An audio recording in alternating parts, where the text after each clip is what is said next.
Hey everybody, just wanted to say I hope you had a happy holiday, a Merry Christmas. I know that New Year's is just around the corner, and what a better way to celebrate New Year's Eve with a bunch of friends than with party games. So here is my top 10 party games for the year. Now, I'm going to start out with 3 honorable mentions. The first one is Code Names. Everybody knows about this game. Give your team clever one-word clues to help them spot their agents in the field, and you're basically stealing cards, and the one who gets the most is the winner. Also, herd mentality. Now, the aim of the game is pretty simple. You want to be part of the herd. You want to be part of the majority. So when you answer a question, you're hoping that your answer is going to match that of some of the other players. And as long as it does, as long as your answer matches at least one other player, you're safe and you get points. But if it doesn't, you get the pink cow. If you're the solo person and no one has matched it, you're the pink cow. And the pink cow means that any points that you've accumulated up to that point are useless. It's a great game. You got to offload that pink cow as fast as you can. And the first person to collect 8 cow points wins. Great game. Also, fun facts, which is another honorable mention. So here's a sample question from Fun Facts. How long is the perfect nap?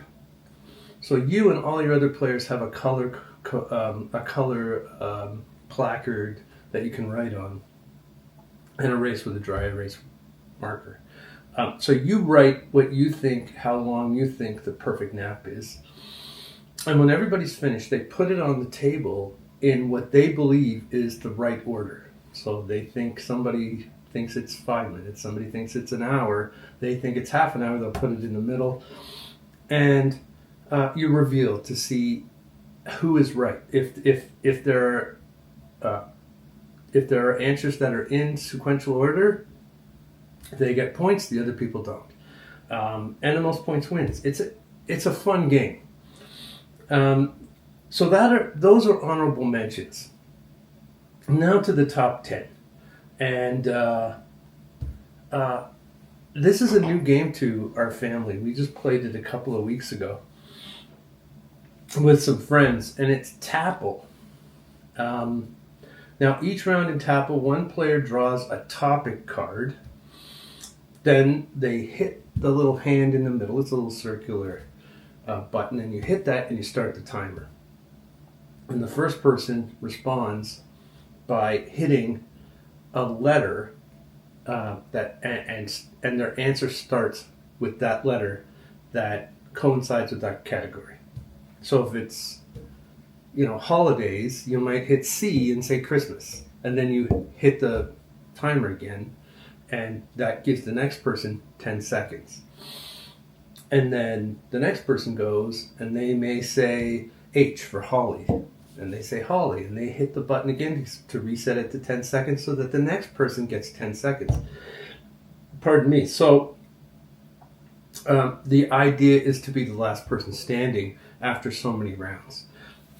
Great game. To me, it's a great starter game. I wouldn't end the evening with it. I wouldn't put it in the middle. It's a good warm-up game for a crowd of people, and you can do it. A lot of different numbers. I think you can go as high as 10. You can be as low as 2. But it's a great game. That's number 10 on my list. Sorry, got to stay hydrated. Remember that, kids. So now, number 9 is telestrations. And it says right on the box what it really is. And that is the telephone game sketched out. I take a word, I sketch out what I think someone can guess that word from that sketch, and then I show it to the next person who takes my sketch and says, well, I think this is the word. They sketch it out, and so on and so on and so on. And by the time it gets back to the last person, trust me when I say this, it will never be the same. it won't be accurate, and that's where the laughs come in. It's a laugh out loud game. It really is. It's a lot of fun. So I think another warm up game. I wouldn't do that one, although it does last a little longer. So that one's pretty good. And then comes number 8, which is No Thanks. No Thanks. Some people may say this is not a party game, Ian. I disagree. I think it's a party game you can get a lot of players playing. And No Thanks it's a very simple game. It's one of the simplest, and I think I've got it in my simplest games to learn. Basically, on your turn, you're making two decisions. One of two decisions, whether to keep a card, like take the card, or leave it. And, the idea is that you want to have the fewest amount of points in your hand at the end of the round. And it's not that easy, but you can string together numbers in order, and you only count the first of that, the lowest number in that, instead of all of them.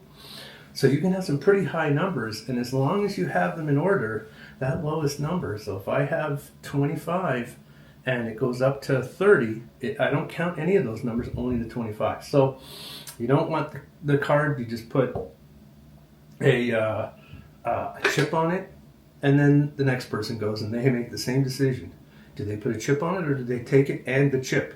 You want the chips because those go against your score at the end. They will reduce your score. So if you have 10 chips, you minus that you subtract that, from your score. And that gives you a lower score. So that's No Thanks. And I think that's another surprise for me, because we just seriously played it maybe 3 weeks ago. Great game. Sorry about the email. Should have turned that off. Remember, stay hydrated, kids. Number 7, and I'm going to apologize to Braden over at All You Can Board for putting this game at 7 on my list, and that is Just One. Sorry, Braden. You give one-word clues so someone can guess one word. But if you duplicate those clues, those get erased, and you only show what clues are left. And you hope that person can get the answer. And you're trying to work as a team to not accumulate so many cards that you didn't get. And it's a fast-paced game. It's a fun game, but it doesn't. For me, it's fun. But again, it's pretty lightweight. It's not a laugh a minute. A laugh a minute. Have another drink in. Trust me, it's tea. But it is a fun game, and you can get some laughs out of it. The last time we played, on 2 different rounds, I was given no clues because all 3 of the people who were giving me clues used the same clue. So I just guessed anything. I won't tell you what I guessed because, it's a family show. So that's number 7. Still a great game, and I would recommend it for a large group of people. The next game is a brand new game to me. It's called CDSK. Now, the name comes from the categories that the trivia is based on. So there's Curious, Delightful, Seasoned, and Knowledge. CDSK. You draw a card matching the space you're on. So you start out on C, but you can be, as you move, you're going to be on different spaces. So if you're on S, you would pick S. And you would get a question from there. Now, you get to choose between 1 and 10. 1 being the easiest questions, all the way up to 10 being the most difficult. So it's really about how well do you know this particular topic. So say you pick a 5. and you get the question right, then you move yourself 5 along the track on the board, and the first person to the end of the track wins. Great game, great concept, and I think a lot of people would really like this game. And I mean, we love trivia. This is just a real good twist on trivia, because it lets you decide how difficult a question you want to get. It's not like original trivia questions, whereas this is it, and you just do whatever is given. But this one gives you the choice, and that's a really great thing, and that's why it's number 6 on my list. CDSK. It's by Randolph Games, I believe. Really good game. Next is number 5. Pardon me. And that is A Fake Artist Goes to New York. And this has been around for a long time. Fantastic game. And basically, you are, say you're the master at this point. You will draw a card. You see the word. You put the card back. You will write the word on as many boards as there are players. So if the word is Christmas, you would write Christmas, Christmas, Christmas, Christmas. And you pass them out to everybody, except one person gets an X. That person is the fake artist. So now each person, I will take a whiteboard that you can draw and erase. So I will pass that to the first person. They may know what we're drawing, but they may not. And they will draw a line on it that they think will help represent the word to everybody else of what they're going to draw. And then the next person will go, and so on and so on and so on. But eventually it's going to get to the fake artist, and they have to fake it. They have to put something in that drawing or start the drawing without giving away that they're the fake artist. And now everybody guesses, and if they're right, points. If not, the fake artist gets points. So it's a really great game for like 5+ people, I would say. Like 5 and over is a really good number for this game. And it's a lot of laughs in a very small box. It's smaller than this cup. Trust me. So that one is number 5. Great game. On to number 4. Wavelength.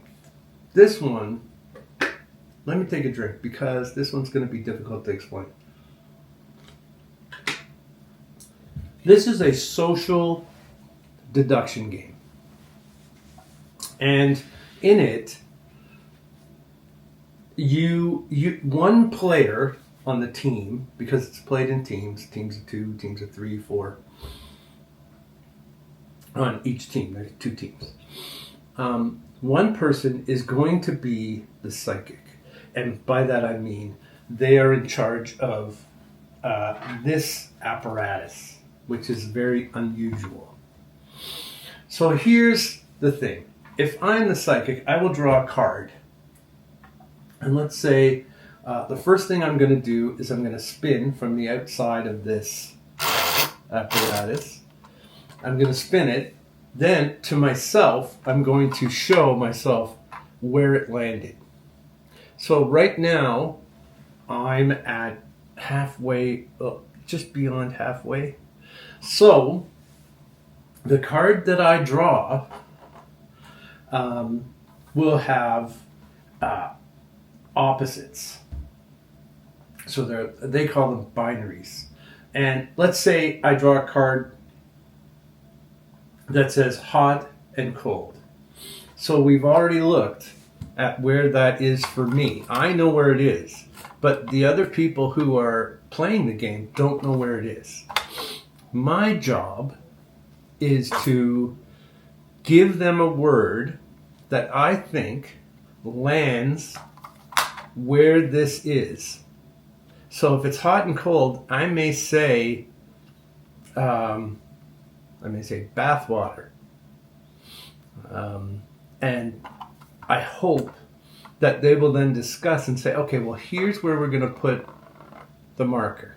We're going to put it so we think it goes a little hot. And they debate where to put it, and then we open it and see where it is. And if they have put it on the right place, depending on how close they are, they will get points. And the closer to the center, the more points they'll get. And that's how you play the game, basically. And then it goes to another person who then becomes the psychic for the other team, and then they will go. And it goes until whoever gets the most points wins.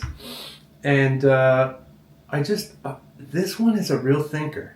And it really is a great party game because the discussions that come out of it are insane. Like, people really, really want to get this right. And they discuss a lot of what's just happened. And it's great to hear, as the psychic, you listen, and then as a participant, and you're trying to figure out where to put that marker. It's insane. It's a lot of fun. There's a lot of laughs, more laughs than you think. So so Wavelength, that's number 4. Numero 3. This one is going to be controversial because it gets such a low rating on BGG. But this was one of the first party games that my wife and I got to play with friends. And it was hilarious. And it is Arty Fartsy. It's a drawing game for teams. And one player on a team draws a clue based on a dice roll and then on a card. And while they're drawing, the other team can use a steal card to shout out the answer and steal the point. And the game, to me, it's an absolute ride. We have laughed so much during this game that I can't recommend it enough. It is fantastic. I highly recommend it. Put as many people as you want on a team. You don't have to be a great artist. I mean, you wouldn't believe some of the stuff that we've drawn and gotten the answers right, which is really scary. But that's how it goes. That is number 3. Pick it up. You won't regret it. Now, the next game is a classic, really. And we started playing this like early in the year. We picked it up. And that's Cockroach Poker. Fantastic, fantastic game. It's a bluffing game. And you deal out all of the cards. There's 64 cards. And I believe there are 8 critters represented on the cards. In equal numbers, of course. And you deal those cards out evenly to everybody. Excuse me, I'm sorry. And so the first person, and that's determined by however you want, takes a card from their hand, puts it in front of another player, any player they want, and announces what it is. So it being Cockroach Poker, we'll say, this is a cockroach. It's up to the player that they have put the card in front of to decide, is this person lying or telling the truth? Are they bluffing, or is it actually a cockroach? If they're right and say it is a cockroach, and you turn it over and guess what? It's a cockroach. The person who placed the card down has to now put it face up in front of them. And the opposite is true. If they place it down and say this is a cockroach, and the person says, yeah, I believe it's a cockroach, but they turn it over and it's a bat or a rat, or it's a stink bug, or it's whatever, a spider, then they're wrong, and they must take the card and put it face up in front of them. Now, they have the option to pass, but at some point, the last person who hasn't passed has to answer the question of whether that card is a cockroach or a rat or whatever they've just said it was. And the idea is to not have a 4 of a kind in front of you face up. It's competitive, it's fun, it's a great game. There's a lot of laughs in this game. And you know what? It's a great first game of the night. Fantastic first game of the night. You will not regret it. It's a lot of fun. And I just can't recommend it enough. A lot of laughs. And that brings us to number 1. And you can tell that we're a drawing family. I don't know why, because I can't draw. I'm no artist. But number 1 is Doodle Dash. Great game. In a round, one player is a guesser. They spin a card around so they can't see it, and they call out a number from 1 to, I think it's 6. And whatever that number is, these people, now have to draw it as quickly as possible. And there's a pillar in the middle of the room. Or a table, not the room. There could be one in the middle of your room, but it's in the middle of the table. And the first person who finishes drawing and thinks that the person can guess it will grab that little dowel. And now everybody else is still drawing. The next person that finishes drawing will take a die and roll the die until a hand comes up that says stop. And then everybody has to whoever's still drawing has to put their pens down, and that's it. And then you see who can get the person to guess the word or phrase. And then points are awarded. And obviously it's, whoever has the most points wins. This game has made me cry with laughter. It is that good. I cannot recommend it enough. It's highly recommended. My biggest recommendation for the celebration you might have with friends on New Year's Eve, Doodle Dash. Incredible game, a lot of fun. Pick it up. Now there's games I haven't played, and I'll just go through them really quickly. The Mind, I haven't played that. Non-talking, sequential. Soundbox, don't know what it's about, but my wife picked it up. Masquerade with a C, Masquerade. Drawing Without Dignity. Poetry for Neanderthals. Glom, which is a new one I just picked up. Blockbuster and Rotten Tomatoes. So there's some other ideas for you. And I hope, whatever you do, that you have an incredible New Year and a wonderful 2024. So thank you for coming here and spending time with me and getting my list and watching. And please like and subscribe.